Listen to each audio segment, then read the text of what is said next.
Good morning, students. Today's class we will be discussing about the fourth chapter, that is equity valuation. Before moving to deep into the equity valuations chapter, we must know what is equity valuation.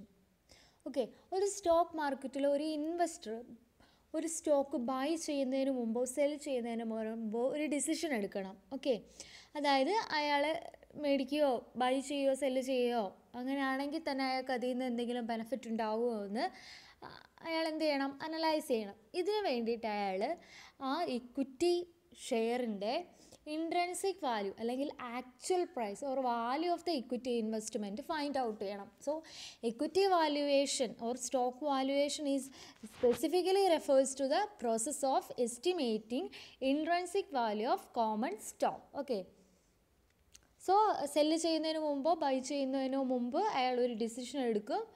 അതായത് അയാൾ ഈ by ചെയ്യുന്നതും cell ചെയ്യുന്നതും അയാൾ എടുക്കുന്ന ഒരു correct decision ആണോ എന്ന് അറിയാൻ വേണ്ടിയിട്ട് അയാൾ എന്ത് ചെയ്യും, ഇൻട്രൻസിക് വാല്യൂ അല്ലെങ്കിൽ actual price or value of the bond find ചെയ്യും. Okay, so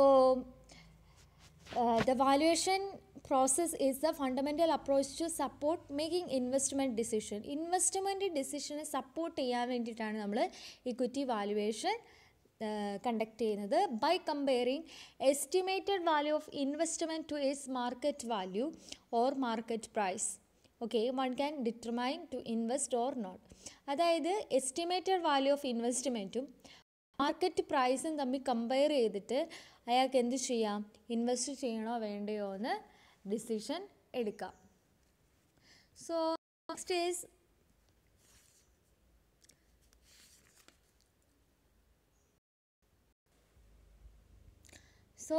next one is equity valuation techniques ആണ്. സിൻസ് നമ്മൾ എക്സ്പെക്റ്റഡ് ഫ്യൂച്ചർ ക്യാഷ് ഫ്ലോസ് നമ്മൾ ഡിസ്കൗണ്ട് ബാക്ക് ചെയ്യും പ്രസൻറ്റ് വാല്യൂയിലേക്ക് അല്ലേ. സോ എന്താണ്, നമ്മുടെ ഇക്വിറ്റി ഷെയറിൽ നിന്ന് കിട്ടുന്ന പ്രിൻസിപ്പൽ എമൗണ്ടും അതുപോലെ തന്നെ ഡിവിഡൻറ്റ് എമൗണ്ടിനെ നമ്മൾ എന്ത് ചെയ്യുന്നു, ഒരു ഡിസ്കൗണ്ട് ഫാക്ടർ വെച്ചിട്ട് നമ്മൾ എക്സ്പെക്റ്റഡ് ഫ്യൂച്ചർ ക്യാഷ് ഫ്ലോനെ ഡിസ്കൗണ്ട് ചെയ്യുന്നു.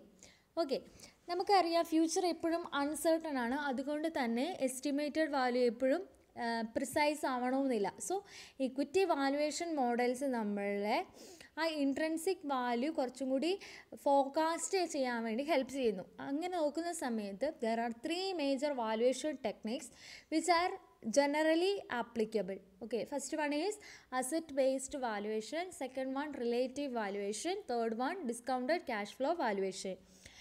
Hello, first one നോക്കാം, that is asset based valuation. Okay, asset based valuation is closely associated with the value investing developed by Benjamin Graham. Benjamin Grahamൻ്റെ value investing ടെക്നിക്കുമായിട്ട് കുറച്ചും കൂടി closed ആയിട്ടാണ് asset based valuation നിൽക്കുന്നത്.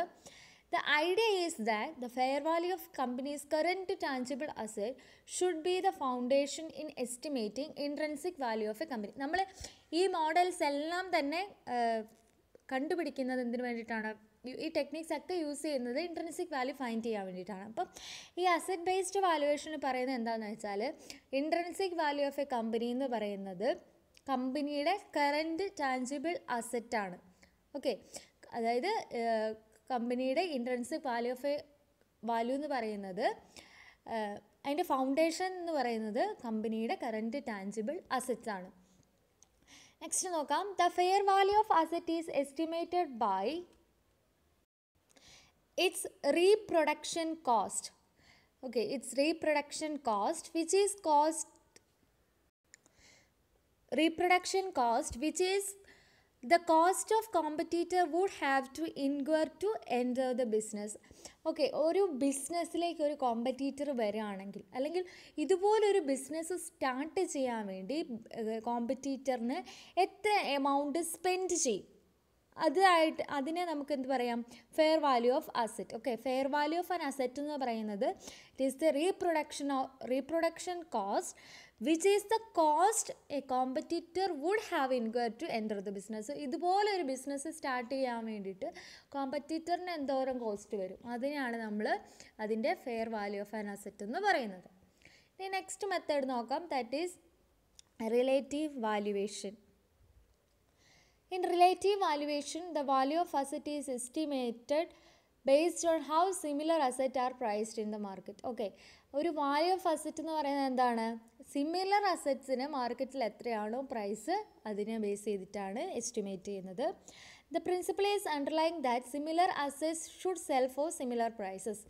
Similar asset എന്ത് ചെയ്യണം? Similar പ്രൈസസിന് cell ചെയ്യണം എന്നാണ് ഈ പ്രിൻസിപ്പിളിൽ പറയുന്നത്. സോ അതിനുവേണ്ടി യൂസ് ചെയ്യുന്ന മെത്തേഡ്, വാല്യൂ ചെയ്യാൻ വേണ്ടി യൂസ് ചെയ്യുന്ന മെത്തേഡ്സ് എന്ന് പറയുന്നത് പി റേഷ്യോ ആണ്.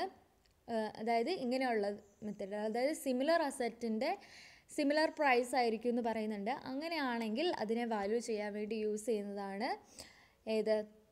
Relative valuation method.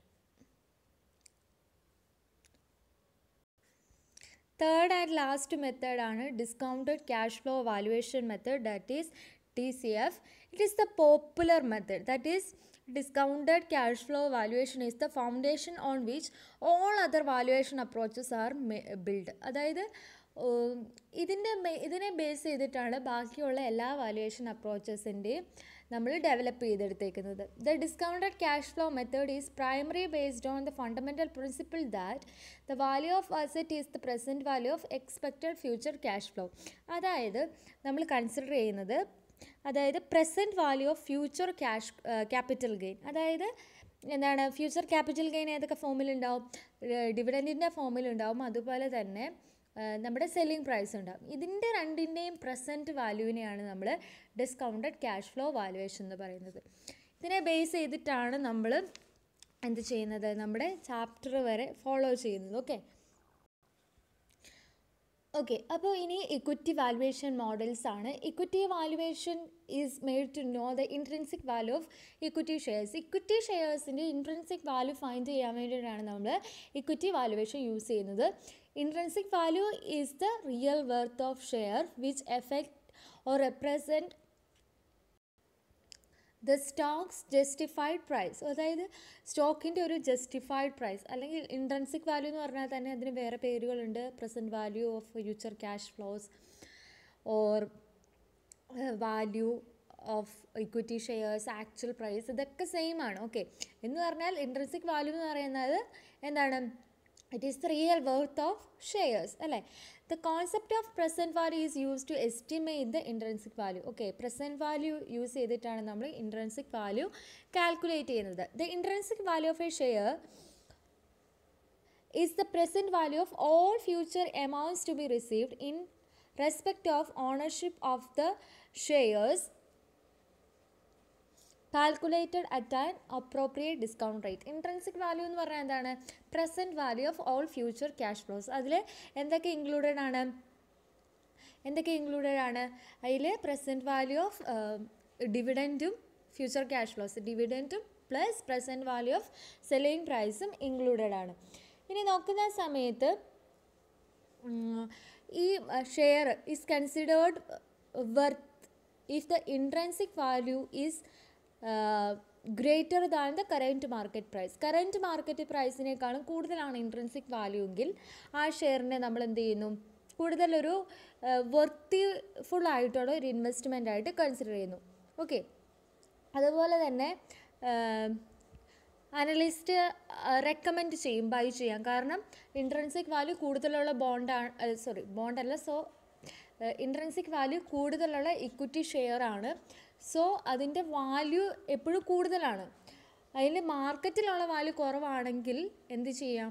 Market price intrinsic value കൂടി കമ്പയർ ചെയ്യുമ്പോൾ ഇൻട്രിൻസിക് വാല്യൂ കൂടുതലും മാർക്കറ്റ് പ്രൈസ് കുറവാണെങ്കിൽ എപ്പോഴും ഒരു അനലിസ്റ്റ് നമ്മളോട് ബൈ ചെയ്യാനാണ് റെക്കമെൻഡ് ചെയ്യുക. സോ വാല്യുവേഷൻ, ഈ ഒരു ഇൻവെസ്റ്റ്മെൻറ്റ് പ്രോസസ്സിൽ വാല്യുവേഷൻ എന്ന് പറയുന്ന ഒരു ഇമ്പോർട്ടൻറ്റ് റോൾ പ്ലേ ചെയ്യുന്നുണ്ട്. നമുക്ക് എപ്പോഴും പറയാൻ പറ്റില്ല, അതായത് ആക്ച്വൽ ഔട്ട്കം നമ്മൾ ഫോർകാസ്റ്റ് ചെയ്ത് അതുപോലെ തന്നെ വരണമെന്നില്ല. ഓക്കെ, അതിനുള്ള റീസൺ എന്ന് പറയുന്നത് സ്റ്റോക്ക് ഇക്കണോമിക്കലി ആയിട്ടും ഇൻഡസ്ട്രി ആയിട്ടും കമ്പനി പരമായിട്ടും മാർക്കറ്റ് റിസ്കിനൊക്കെ വിധേയമാണ്. അപ്പം security analysis and stock valuation models are used not to guarantee the success but to help it better understand the return and risk dimension of proposed investment.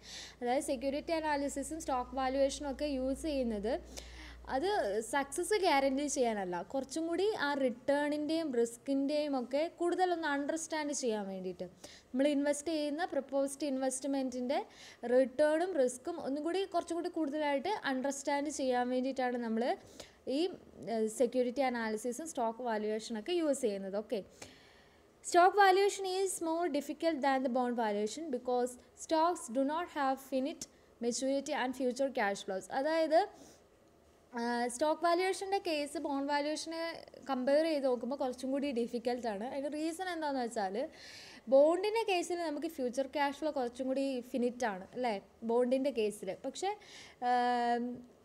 ഇക്വിറ്റിയുടെ കേസിൽ നമുക്ക് ഒരിക്കലും അങ്ങനെ ഫിനിറ്റാന്ന് പറയാൻ പറ്റില്ല, കാരണം ഡിവിഡൻഡ് നമ്മൾ സ്പെസിഫൈ ചെയ്യുന്നില്ല. ഓക്കെ, അതുകൊണ്ട് തന്നെ സ്റ്റോക്ക് വാല്യുവേഷന് നമ്മൾ 2 മെത്തേഡ്സാണ് യൂസ് ചെയ്യുന്നത്.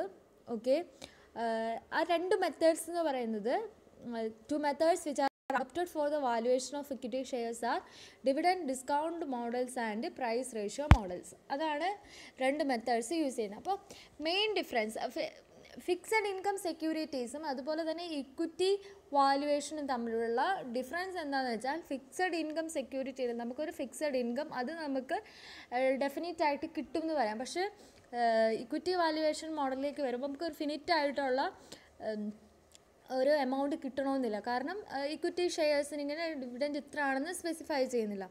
സോ അങ്ങനെയുള്ള കേസസിൽ നമ്മൾ ഡിഫറെൻറ്റ് ടെക്നിക്സ് സ്റ്റോക്ക് വാല്യുവേഷന് വേണ്ടി യൂസ് ചെയ്യുന്നുണ്ട്. 2 മെത്തേഡ്സാണ് ഡിവിഡൻഡ് ഡിസ്കൗണ്ട് മോഡലും പ്രൈസ് റേഷ്യോ മോഡലും. ഇതിൽ നമ്മൾ ആദ്യമേ ഡിസ്കസ് ചെയ്യുന്നത് ഡിവിഡൻഡ് ഡിസ്കൗണ്ട് മോഡലാണ്, ഓർ DDM.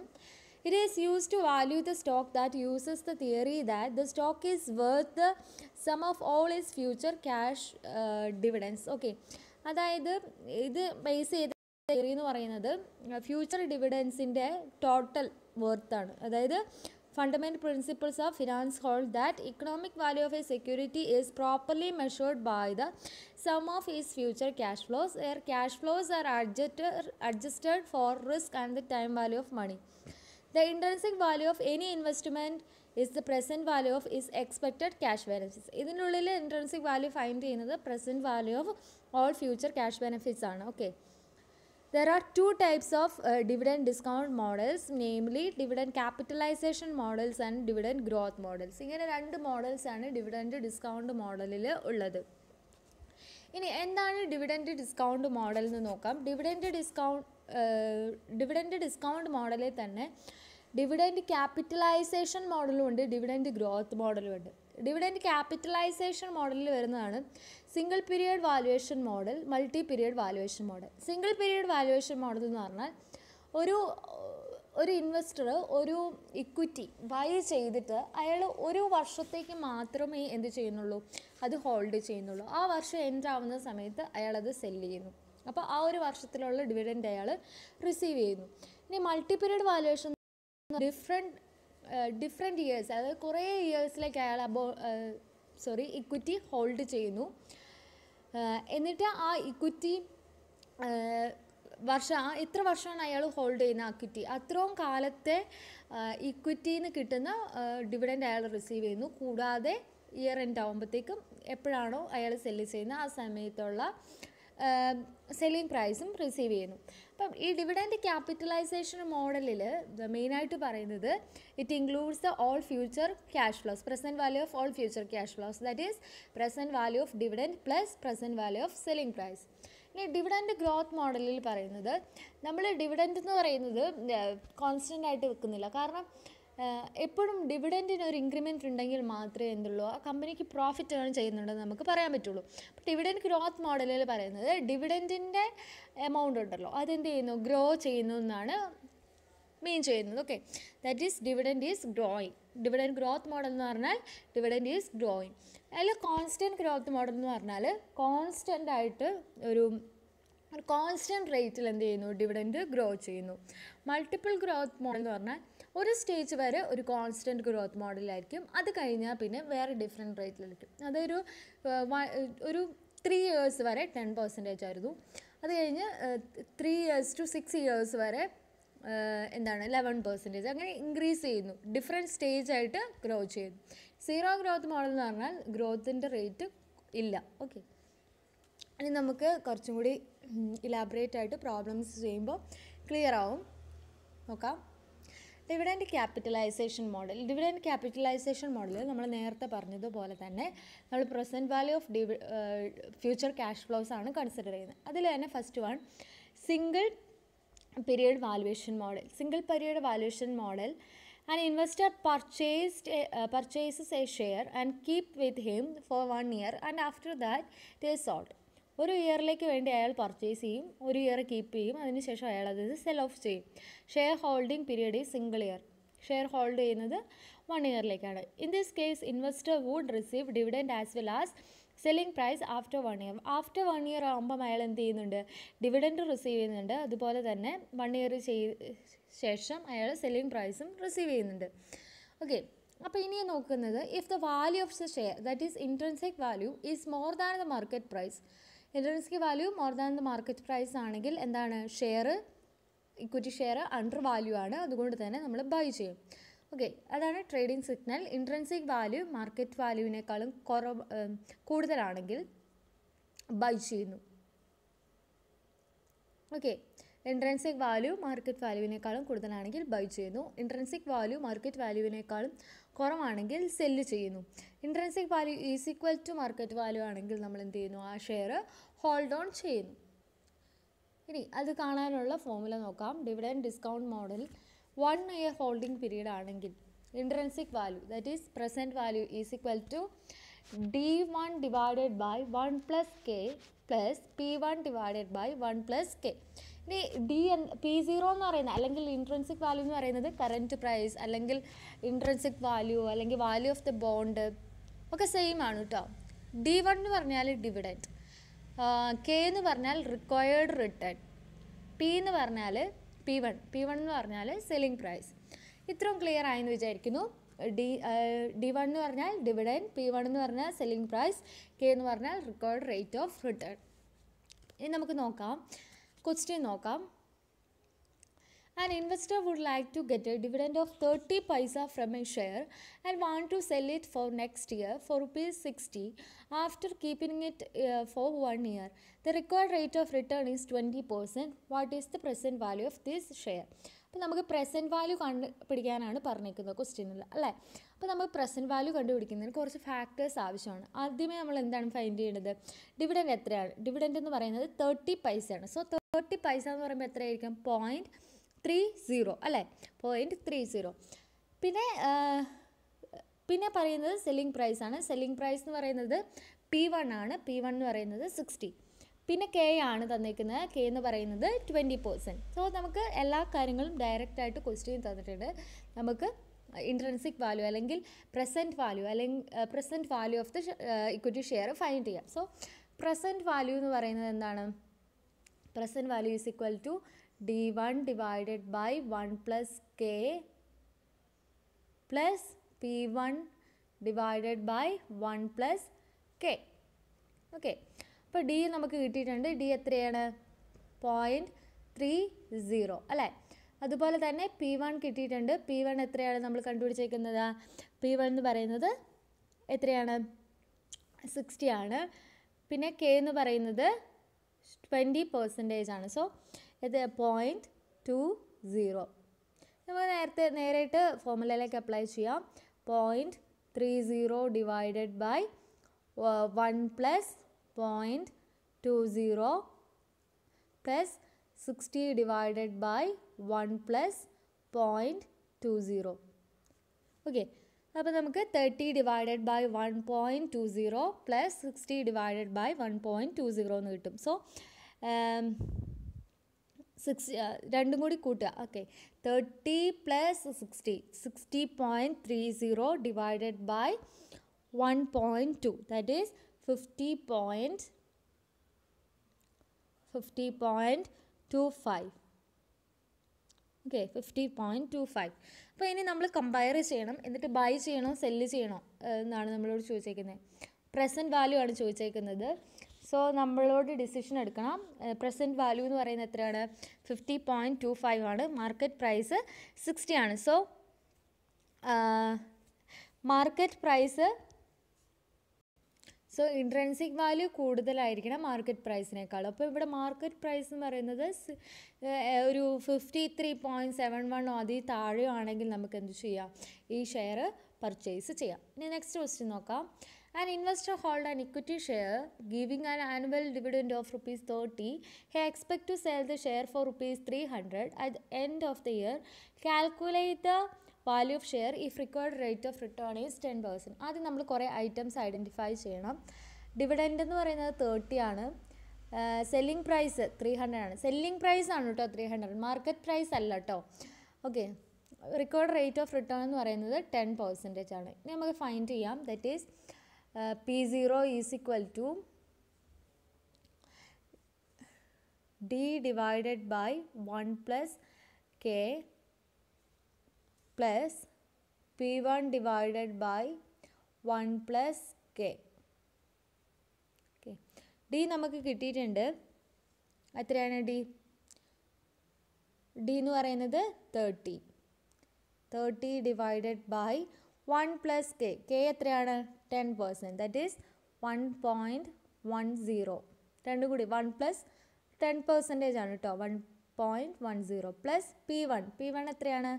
സെല്ലിംഗ് പ്രൈസ് ആണ് P1 എന്ന് പറയുന്നത് 300 ആണ്. 300 ഡിവൈഡഡ് ബൈ 1.10.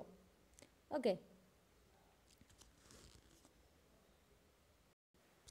സോ ഇതിൻ്റെ വാല്യൂ എന്ന് പറയുന്നത് 330 ഡിവൈഡഡ് ബൈ 1.1 ആണ് ഇതിൻ്റെ വാല്യൂ എന്ന് പറയുന്നത്. ഓക്കെ, 1.1. സോ അതിൻ്റെ വാല്യൂ ടോട്ടൽ ചെയ്ത് വരുമ്പോൾ 300 എന്ന് കിട്ടും. Okay, that is present value എന്ന് പറയുന്നത് 300 ആണ്. ഓക്കെ, ഇപ്പം നമ്മൾ ഇൻട്രൻസിക് വാല്യൂവും മാർക്കറ്റ് പ്രൈസും കൂടി കമ്പാരിസൺ ചെയ്ത് ബൈ ചെയ്യണമെന്ന് സെല് ചെയ്യണമെന്ന് അങ്ങനെയുള്ള ഡിസിഷൻ എടുക്കുമെന്ന് അറിഞ്ഞല്ലോ. പക്ഷേ ഈ ക്വസ്റ്റ്യനിലൊന്നും മാർക്കറ്റ് പ്രൈസ് തന്നിട്ടില്ല. സോ അതുകൊണ്ട് നമ്മൾ അതിൻ്റെ ബൈ ചെയ്യണമെന്നുള്ള ഡിസിഷൻ സ്പെസിഫൈ ചെയ്യേണ്ട കാര്യമില്ല.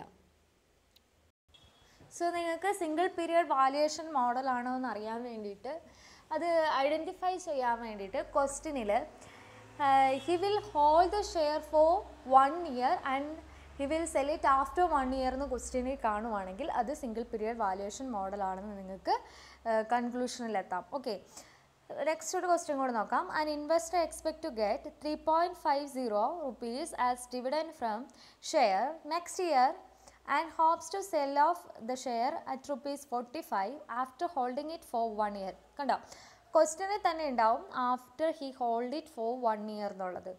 And if he's required rate of return is 25%, calculate the intrinsic value of the share.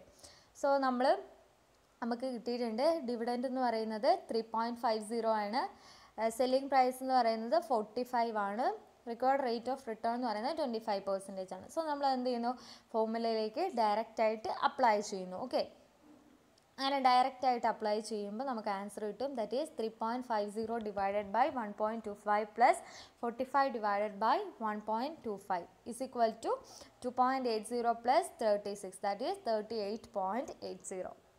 ഇത്രയും ക്ലിയർ ആയെന്ന് വിചാരിക്കുന്നു. ഇനി നമ്മൾ നെക്സ്റ്റ് വാല്യുവേഷൻ മോഡലിലേക്ക് പോവുകയാണ്. That is multi period valuation model. Okay, multi-period valuation model. Under this method, investor would like to hold an equity share for number of years. Okay, number of years.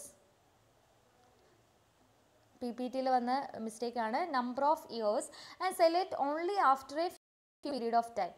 Number of ഇയേഴ്സിലേക്ക് അയാൾ hold ചെയ്യും, അതിനുശേഷം അയാൾ cell off ചെയ്യും. അപ്പം എത്ര ഇയറിലേക്കാണോ അയാൾ hold ചെയ്യുന്നത് അത്രയും ടൈം പീരീഡിലുള്ള ഡിവിഡൻറ്റും റിസീവ് ചെയ്യും.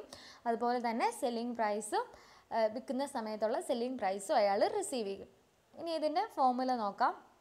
ഇൻട്രൻസിക് വാല്യൂ കാണാനുള്ള formula that is D1 divided by 1 plus R all raise to 1. പിന്നെ സെക്കൻഡ് ഇയർ ആകുമ്പം D2 divided by 1 plus R all raised to 2. അങ്ങനെ നമ്മൾ എത്ര ഇയേഴ്സ് വരെയാണോ അത് ഹോൾഡ് ചെയ്യുന്നത് അത്രയും ഇയേഴ്സിലെ ഡിവിഡൻറ്റിനെ നമ്മൾ ഇങ്ങനെ ചെയ്യും. അതായത് ലാസ്റ്റ് ആകുമ്പോഴത്തേക്കും ലാസ്റ്റത്തെ ഇയറിൽ എന്ത് ചെയ്യും, അയാൾ ഡിവിഡൻറ്റും റിസീവ് ചെയ്യും. അതിൻ്റെ കൂടെ തന്നെ അയാൾ എന്ത് ചെയ്യുന്നുണ്ട്, അയാളുടെ ഷെയർ സെല്ല് ചെയ്ത് അതിൽ നിന്നുള്ള എമൗണ്ട് സെല്ലിംഗ് പ്രൈസും റിസീവ് ചെയ്യുന്നുണ്ട്. ഓക്കെ, ക്വസ്റ്റ്യനിലേക്ക് പോവാം. If an investor expect to get rupees 3.50, rupees 4, rupees 4.50 as dividend from a share during the next 3 years. Next 3 yearsലേക്ക് അയാൾ എന്ത് ചെയ്യുന്നുണ്ട്, ഡിവിഡൻഡ് റിസീവ് ചെയ്യുന്നുണ്ട്. ഫസ്റ്റ് ഇയറിൽ 3.50, സെക്കൻഡ് ഇയറിൽ 4, തേർഡ് ഇയറിൽ 4.50. Okay, next 3 ഇയേഴ്സിലേക്ക്. ഓക്കെ, പിന്നെ ആ 3 ഇയേഴ്സ് കഴിയുമ്പം അയാൾ എന്ത് ചെയ്യുന്നു, 75 റുപ്പീസിന് എന്ത് ചെയ്യുന്നു, ആ ഷെയർ സെൽ ഓഫ് ചെയ്യുന്നു. റിക്വയർഡ് റേറ്റ് ഓഫ് റിട്ടേൺ എന്ന് പറയുന്നത് 25% ആണ്. ഓക്കെ, അപ്പോൾ നമ്മൾ എന്ത് ചെയ്യുന്നു, ഓരോന്നെടുത്ത് എഴുതുന്നു. That is dividend. ഫസ്റ്റ് ഇയറിലെ dividend 3.50 divided by 1 plus 25 required rate of return, that is 25%, that is 0.25. ഇനി സെക്കൻഡ് ഇയർ ആകുമ്പോൾ സെക്കൻഡ് ഇയറിലെ ഡിവിഡൻഡ് എത്രയാണ്, 4 ആണ് സെക്കൻഡ് ഇയറിലെ dividend. 4 divided by 1 plus 25%, that is 1 plus 0.25 all raised to 2. Okay, plus third year dividend, that is 4.50 divided by 1 plus 0.25 all raised to 3. Okay, എന്നിട്ട് last ഇയറിലേക്ക്. Okay, 3 ഇയേഴ്സേ ഉള്ളൂ. So 3 years plus ആ third ഇയറിൽ അയാൾ എന്ത് ചെയ്യുന്നുണ്ട്, അയാളുടെ cell of ചെയ്തിട്ട് അയാൾ 75 റുപ്പീസ് സെല്ലിംഗ് പ്രൈസ് റിസീവ് ചെയ്യുന്നു. So 75 divided by 1.25 all raise to 3. അപ്പോൾ നമുക്ക് ഇതിൻ്റെ ഫിഗേഴ്സ് കിട്ടും. ഫസ്റ്റ് ഇയറിൽ 2.80, സെക്കൻഡ് ഇയറിൽ 2.56, തേർഡ് ഇയറിൽ 2.30 പ്ലസ് 38.80 സെല്ലിംഗ് പ്രൈസ്. അങ്ങനെ ടോട്ടൽ ഇൻട്രൻസിക് വാല്യൂ എന്ന് പറയുന്നത് എത്രയാണ്, 46.06 ആണ്. ഓക്കെ, അപ്പം ഈ പ്രോബ്ലംസ് ഒക്കെ മനസ്സിലായെന്ന് വിചാരിക്കുന്നു. ഇത്രയേ ഉള്ളൂ നമ്മുടെ ഡിവിഡൻഡ് ക്യാപിറ്റലൈസേഷൻ മോഡലിൽ വരുന്ന 2 മെത്തേഡ്സ് എന്ന് പറയുന്നത് നമ്മൾ ഓൾറെഡി ഡിസ്കസ് ചെയ്തു.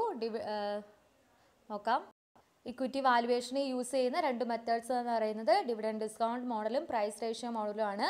ഡിവിഡൻഡ് ഡിസ്കൗണ്ട് മോഡലിനെ തന്നെ 2ആയിട്ട് ഡിവൈഡ് ചെയ്തിട്ടുണ്ട്, ഡിവിഡൻഡ് ക്യാപിറ്റലൈസേഷൻ മോഡലും ഡിവിഡൻഡ് ഗ്രോത്ത് മോഡലും. ഇന്ന് നമ്മൾ ഡിസ്കസ് ചെയ്തത് ഡിവിഡൻഡ് ക്യാപിറ്റലൈസേഷൻ മോഡലാണ്. Dividend capitalization model we take the present value of all future cash flows. അതിലെ സിംഗിൾ പീരിയഡ് വാല്യുവേഷൻ മോഡലും മൾട്ടി പീരിയഡ് വാല്യുവേഷൻ മോഡലും നമ്മൾ ഓൾറെഡി ഡിസ്കസ് ചെയ്ത് കഴിഞ്ഞു. സിംഗിൾ പീരിയഡ് വാല്യുവേഷൻ മോഡലിൽ ആ ഷെയർ ഒരു വർഷം ഹോൾഡ് ചെയ്യും, എന്നിട്ട് നെക്സ്റ്റ് ഇയർ ആകുമ്പോഴത്തേക്കും, അതായത് ഒരു ഇയർ ഹോൾഡ് ചെയ്തിട്ട് അതിൽ നിന്ന് കിട്ടുന്ന ഡിവിഡൻറ്റ് റിസീവ് ചെയ്യും. കൂടാതെ 1 ഇയർ കഴിയുമ്പം അയാൾ ആ ഷെയർ സെൽ ഓഫ് ചെയ്തിട്ട് അതിൻ്റെ സെല്ലിംഗ് പ്രൈസ് റിസീവ് ചെയ്യും. മൾട്ടി പീരിയഡ് വാല്യുവേഷൻ മോഡൽ എന്ന് പറഞ്ഞാൽ ഒന്നിൽ കൂടുതൽ ഇയേഴ്സിലേക്ക് അയാൾ എന്ത് ചെയ്യും, ആ ഷെയർ ഹോൾഡ് ചെയ്യും. ആ ഹോൾഡ് ചെയ്യുന്ന പീരീഡിലുള്ള എല്ലാ ഡിവിഡൻറ്റും റിസീവ് ചെയ്യും. മാത്രമല്ല ലാസ്റ്റ് ഇയറിൽ അയാളത് സെൽ ഓഫ് ചെയ്ത് സെല്ലിംഗ് പ്രൈസും റിസീവ് ചെയ്യും. ഇനി നെക്സ്റ്റ് ക്ലാസ്സിൽ നമ്മൾ ഡിസ്കസ് ചെയ്യാൻ പോകുന്നത് ഡിവിഡൻറ്റ് ഗ്രോത്ത് മോഡൽസ് ആണ്. That is zero growth models, constant growth models, multiple growth models. ഇത്രയും ക്ലിയർ ആയെന്ന് വിചാരിക്കുന്നു. എന്തെങ്കിലും ഡൗട്ട് ഉണ്ടെങ്കിൽ please feel free to call me or text me on my personal WhatsApp number. That's all for today's class. Thank you. See you in the next class.